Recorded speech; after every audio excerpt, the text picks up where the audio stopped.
Wait, hold on a second. Before you scroll past this video, imagine this. You're buried up to your neck in the ground. Hundreds of people surround you. Someone hands a rock to your neighbor, then your uncle, then your own brother, and they start throwing. This is not a scene from ancient history. This is a legal execution, sanctioned by a government, that happened in the last 12 months. Welcome, PandaVision. Across the world, more than 50 countries still execute their own citizens. But not all death penalties are equal. Some are clinical, a needle, a quiet room, a doctor confirming time of death. Others are indistinguishable from torture. In this documentary, we're going country by country, looking at the 5 cruelest execution methods still practiced on Earth right now, what the condemned person experiences, how long it takes, and the governments that authorize it. Some of this is hard to hear, but if we look away, who else is watching? Let's start with the oldest method still in use, stoning. Here's how it works. The condemned person is buried. Men up to the waist, women up to the shoulders. They can't move, can't defend themselves, can't run. The hole is in a public square. Everyone is invited. The rocks are regulated, too big and the person dies too fast. Too small and there's not enough pain. The sweet spot, if you can call it that, extends the suffering to 30 minutes. Sometimes an hour, sometimes longer. Iran's legal code still permits stoning. Saudi Arabia, Sudan, Yemen. In parts of Nigeria, Sharia courts hand down stoning sentences today. The crime in most cases? A relationship outside of marriage. And here's what makes stoning different from every other method on this list. The executioner is the crowd, your neighbor, your friend, your family. Imagine looking up from that hole and recognizing every face staring down at you, and every hand holding a stone. Iran again, but a different method. Since the 2000s, Iranian authorities have conducted public executions using construction cranes. The condemned is lifted by the neck, hoisted above the crowd like a warning sign. Thousands gather in city squares. Children are present. People film on their phones. The body swings for up to 20 minutes before death is confirmed. In 2022, Iran executed more than 580 people, many by crane. Some of the executed were children. Iranian law permits the death penalty for girls as young as 13 and boys as young as 15. The government calls it deterrence. Human rights organizations call it state-sponsored torture as spectacle. Either way, the crane has become the modern gallows. Wait, did you think this only happens in authoritarian regimes? Here's where the story twists.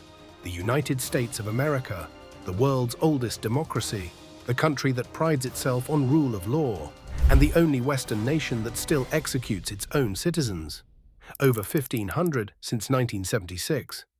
The method is lethal injection, 3 drugs. The first sedates you, the second paralyzes you, the third stops your heart.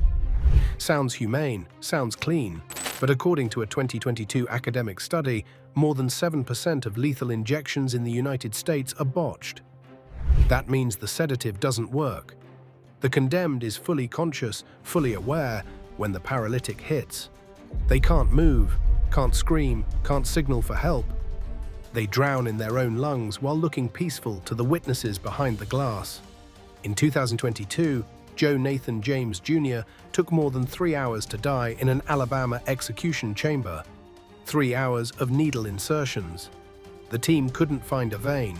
They eventually cut into his flesh to access one, and 8 states still authorize the electric chair. The last use was 2020 in Tennessee.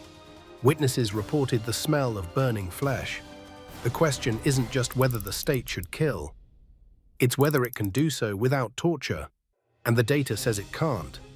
Before we go further into the method so brutal even ancient empires banned it, take 1 second. Subscribe to PandaVision. Every week, we go beyond the surface into the stories that shape our world. Hit that button. Now let's finish this. You probably think of crucifixion as ancient history.